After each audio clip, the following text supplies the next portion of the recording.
Welcome to another hardware review. Didn't think I'd be doing one this soon, but I ran across something I really had to show off. It's the H1 recorder, the handy recorder by Zoom.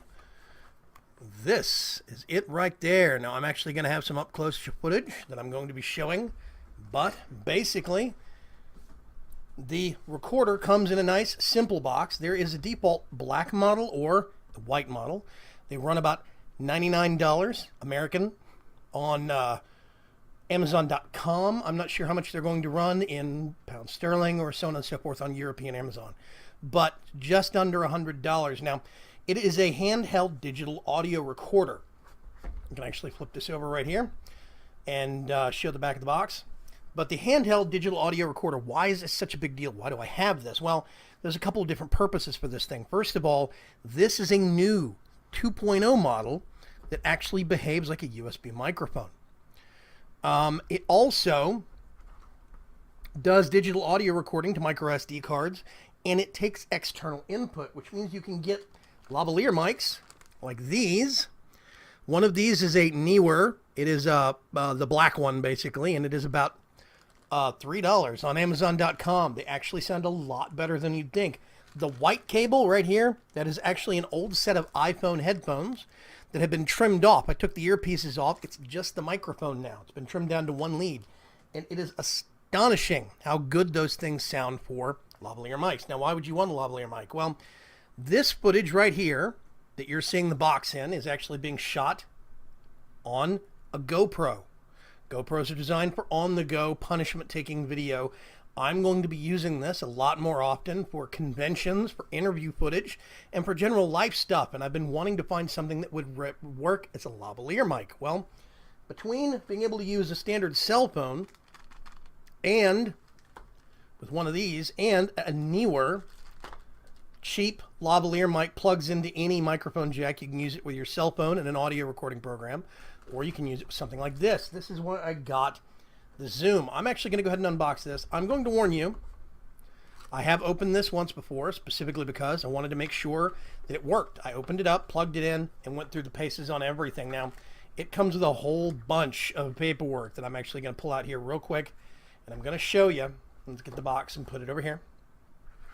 This is the handy recorder. It is plastic. It is incredibly light.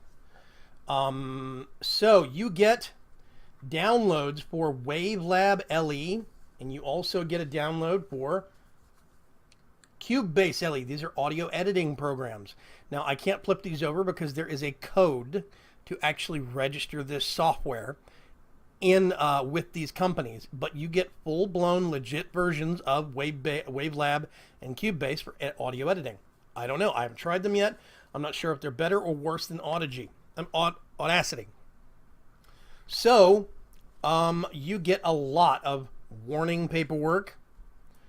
You get product registration paperwork that it is in Japanese. You get a long list of how to use Cubase and Wavelab LE, all in Japanese. You actually get some more warnings about SD cards and SD card quality levels. You get handy recorder instructions in Japanese. This goes through the changes, the different versions. This is 2.0. This talks about what 2.0 was, what, so on and so forth. But anyway, all that paperwork I'm actually now going to get and set aside out of our way. Now, whoa, bump the camera. What you're actually going to end up getting is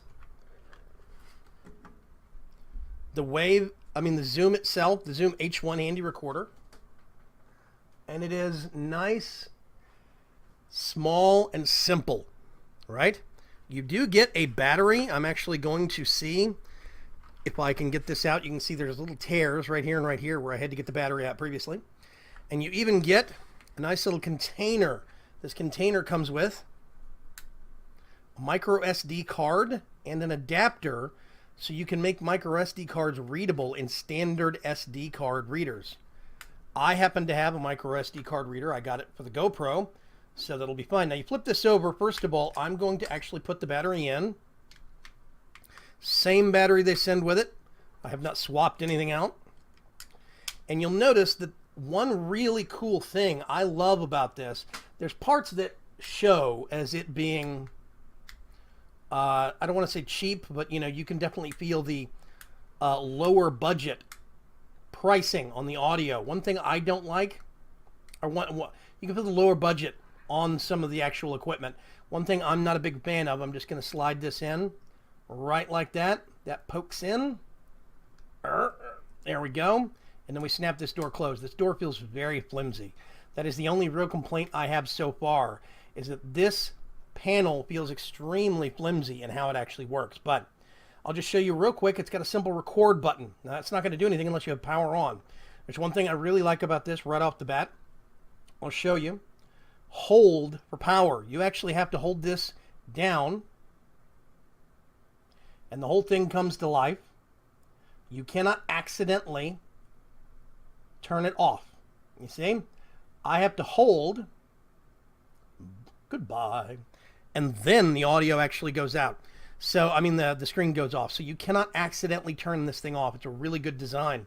Now, you'll see you've got controls for advancing which file you're on, as well as within the audio file. So you can play back on this and listen to how it actually went through. It's really, really good. I like it. But these can be a little confusing to use. You have to pay attention to what the screen says very, very carefully. Now, there's input volume level. There's actually line in. This is where you would plug in something like that newer lavalier that I've actually got. There's line out, which you could get this and not record on it. Just use it as a microphone and use it to capture and directly pour it out to something else. I think that's an interesting idea. On the back, there is a screw socket, same size that's on most camera or tripod mounts, things like that. It's a 1/5 and 20th or something like that. I can't remember what the measurement is, but anyway. You'll also notice here on the back, you actually have some settings. Auto level is on or off. You have low cut off or on, whether it picks up low frequencies or not. Auto level is useful. I usually leave low cut on. Auto level is useful. However, I'm a bit more picky about recording and sound quality. So I'm going to actually do auto level off, do a couple of test recordings and get my settings where I'm used to them. Then I can just leave them there all the time. This thing is very sensitive. Then there's WAVE or MP3, which basically adjusts bit rate. WAVE is going to be lower end bit rate, and MP3 is going to be higher end. It's really, really good. So this thing can record in a couple of different formats, and not only can you record to SD card, but you can also use it as a USB microphone for your PC. You plug this in, and it shows up in your recording devices specifically for use with your computer. You can even adjust input level right here on the mic instead of having to adjust it in your control panel settings. It's pretty nice. Now, the only thing that's downside about this is the design. You'll notice this has a crisscrossed stereo mic design, and it has a little bit of a plastic windscreen to break up some of the actual wind that you would get coming across this. Now, this is designed to maximize basically your audio recording capabilities. It is designed specifically this way so that you can actually pick up multiple sources, and multiple sources, no matter what direction they are, they're the same distance to the mics, because the recording position for the mics basically line up right there. So you do not have too much differentiation of audio based upon left or right. It does pick up stereo and record stereo. However, this makes it to where there's not too much of a phase difference between the left and right channels. And that's really, really good. I do like this thing. Now, what I'm actually going to do, first of all, I'm just going to hold that down, turn it on real quick, and you'll see that it is active. I do have auto level turned off. So what I normally would actually do, access card. So there we go. You'll see it has this much recording time. You can see the actual volume bars coming up. I have this thing set quite low, and I'm actually going to drop it even further, and you'll see the mic is very sensitive indeed. Now, this thing there's a package that I got on Amazon that comes with a 2 GB micro SD card included, which is a great deal. It's an awesome deal. That means there's one package for $100 that you can actually get, and you're done. This also handles micro SD cards up to 32 gigabytes, which will give you some pretty long record times. I think even the back of the box talks about, in waveform, on a 2 gigabyte card, you can record more than 3 hours of audio. So this has 56 minutes, 52 seconds. You can see a battery meter. That symbol right below battery meter indicates that low cut is turned on. There is basically some settings right here. We have it set to wave. And let's see, if we use these arrows right here, we can adjust this 44 at 16-bit, 44 at 24-bit, there's 48 at 16, 48 at 24. I usually leave it on wave, 48 kilohertz at 24-bit, because that's right about what I record with Bandicam. It's right about what I have my default video software set to. It still sounds good. You still get crisp quality. The only thing you're going to have a problem with on this is if you're outside doing recording and you're using this, it's going to need a windscreen. There is a windscreen and accessories kit that runs about $25 on Amazon. It's got a windscreen, a case. It even has a stand that screws into the back mount here. Now, one thing I'm going to make a comment on real quick, this back mount is plastic. This is not metal threaded. If you over twist this on an actual thread mount, you will break the case. That's another complaint I do have against this thing.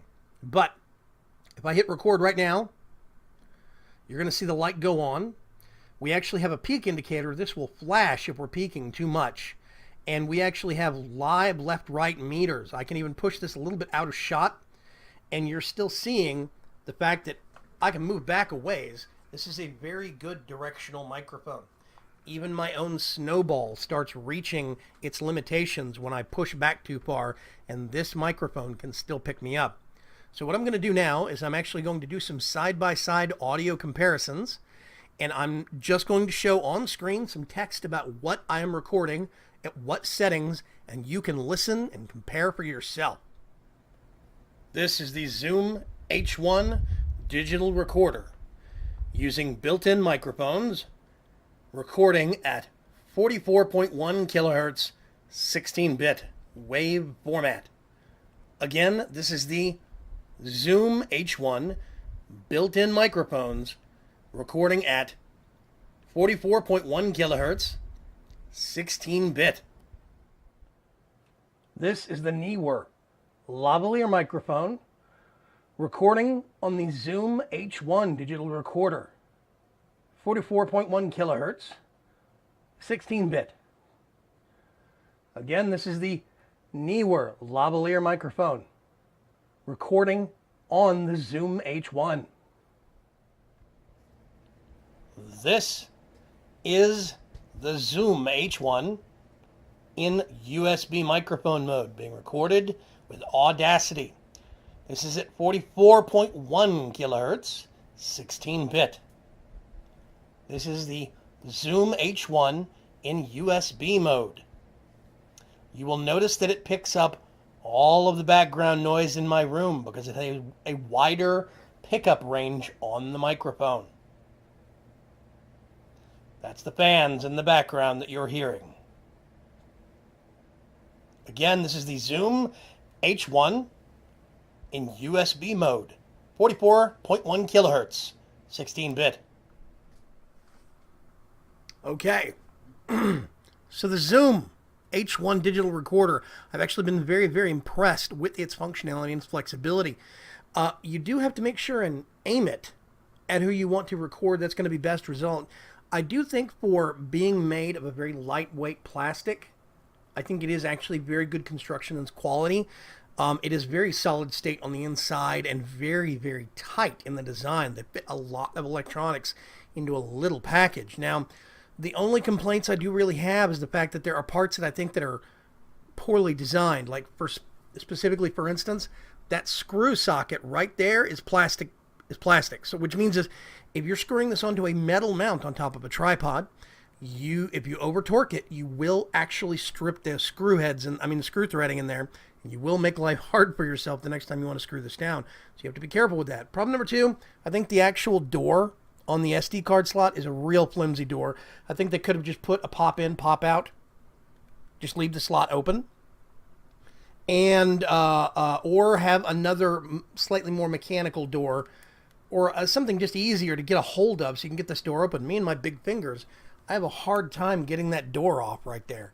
Now, another thing I'm going to warn you about, if you look real carefully at that slot, okay, let me see if I can get that up close. If you get that slot at just the wrong angle, you will actually get the card up into the housing. So you need to make sure you get it flat and level. Now, it won't go all the way up in there. You cannot lose your micro SD card in the housing, but it'll go about a quarter of the way in, and you've got to pull it back out. So make sure you're inserting flat and level.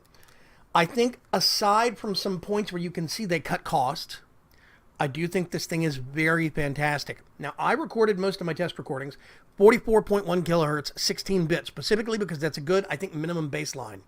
You can go all the way up to, if you put it in MP3 mode, you can go up to 300 and, oh gosh, what is it? Let's look at it real quick. Hang on a sec. I'm going to turn this back on. No card. Oh, right, it says no card, but it won't even let us. Time remaining, 35 seconds. Okay, I'm going to turn that thing off. I forgot the card is in the drive right now. Goodbye. So basically, you can go all the way up to, I think it's 322 kilobits, kbps on MP3. You can get really good audio quality. Now, the problem is that the way this thing is designed, if you actually get a lot of crosswind on this and you do not have that extra wind, what's it called? Sleeve. If you don't have that extra feature on there, and that is an extra kit, that is something you have to buy separately for 25 bucks. If you do not have that, then you are going to get a lot of crosswind. You're going to have to edit out. But if you're using this indoor, it can, the only gripe that I have is that the mic is so good and so sensitive. If you aim it wrong, it picks up the ceiling fans, the oscillating fans on the other side of the room. So it's very sensitive. When I did the audio test for the mic in USB mode, I had the microphone itself, the zoom, set to 35. That's out of 100. I had it set to 35. That's not very much. And microphone input on the PC was set to 10. That is 10%. It is very sensitive in USB mode, so you can overload it and make it distort very quickly. That's why a lot of people get this and complain about quality problems because it sounds too distorted. They've got the microphone set too high, or they're leaving auto level on. They're leaving on auto level, and auto level is good, but it does not react quick enough. I would much rather tune my audio levels myself manually and get it to a range I can expect certain specific behavior from. I don't want it changing constantly. Again, it is made out of just plastic, which means this little barrier housing, this guard for the microphones, if you drop the microphone on a hard surface, or if you drop the Zoom H1 on a hard surface like this, the Zoom itself will probably be fine. This housing will break. I have heard of that happening quite a bit. So you do have to be careful. But it's small enough that I can get a newer microphone or another better lavalier mic, plug it in, and record away, and just put this in my pocket. It works really, really well. I'm very impressed with this actual package. For less than $100, it is probably one of the best pocket recorders you'll find out there. It is very adjustable, and one of the best things about it, as opposed to the H4, its big brother, the H4 I think starts at $200. In the H4, all the settings are software, and that's good and bad. If you want to do something quickly, you have to go through a whole bunch of software menus. The fact that you can adjust so much of this on the fly just by hard switches is a godsend. It is really, really good, and it goes real far into making this thing extremely flexible. The capability to use external microphones makes it go even farther. So don't forget that. Also, it is a USB mic now, which I think is actually pretty good. It did a really good job. It's a bit more sensitive than I like. That's one reason I'm probably going to stick with my blue Snowball, because it's actually got a cardioid mode, so it can actually filter out the background noise. But I could use that thing as a replacement, and I think I'd still be pretty happy. So yeah, overall, I'm very impressed. 2 thumbs up, 5 out of 5, whatever's. 14.5 weasels. For the actual Zoom H1. Runs about $100 USD on Amazon.com. You have to check your own Amazon.uk or co.uk JP or whatever. But I definitely think it's worth looking in. When you combine it with some Neewer audio mics, you can get 3 of those for $6. Those Neewer lavaliers, I think it expands out the flexibility greatly. Or even just an old pair of Apple iPhone headphones. Those things sound really good, and you can plug them into this and use it as a makeshift lavalier, and it works really well. So it's something to consider. It's something to actually think about. But all in all, this is a keeper for me. This is definitely staying in my kit. So when we go out to conventions, I'm going to have this, some lavalier microphones, and my GoPro that you got to see footage from for the first time. Now, there's something else I want to show you. When I got my GoPro, it came with this thing. It's called a selfie stick, right? It's a monopod, but it's basically a simple handle. It extends outward. So you basically can make this really long. I mean, it goes out of camera shot in both ends. I can't get it all on. This thing is easily probably about 3.5 feet long when it fully extends. It's real simple. You can get these things for dollars, like less than 20 bucks easily on Amazon.com. And it comes with usually some kind of a mount on the top. This has got a standard tripod mount on the top of it. And it's got a little knob that lets you adjust the angle that you want to get. When you put a clip on it that's a tension clip for cell phones, this lets you take pictures at a distance. Now, why am I telling you about this in an actual product review for an audio recorder? Because I'm going to show you, you get this, and I'm just going to tighten this up with the little dial like that. I now have a portable boom mic. That's it. You extend this all the way out. You hold this over a target and make sure you get it out of camera shot. If you want to, you can even adjust. You turn this knob and you can adjust angle of the mic. I'm going to adjust it out a little bit. And I've got a makeshift boom microphone if I so choose. No batteries, no extra cables. It is entirely self-contained. Right here, it's one of the things I really love about this microphone. It is so flexible. It is so usable, this digital recorder. So yes, I have a lot of things that have increased my capabilities and increased my flexibility. So I'm going to start doing some actual shoots outside. We can mic ourselves to make sure the audio is good. I can start using this, and I can use it either as a boom mic above shot to make sure that I can actually get some interviews, or I can just pocket it myself and wear a lavalier mic. I'm seeing a lot of possibility here. So yeah, I'm going to put that down there real quick.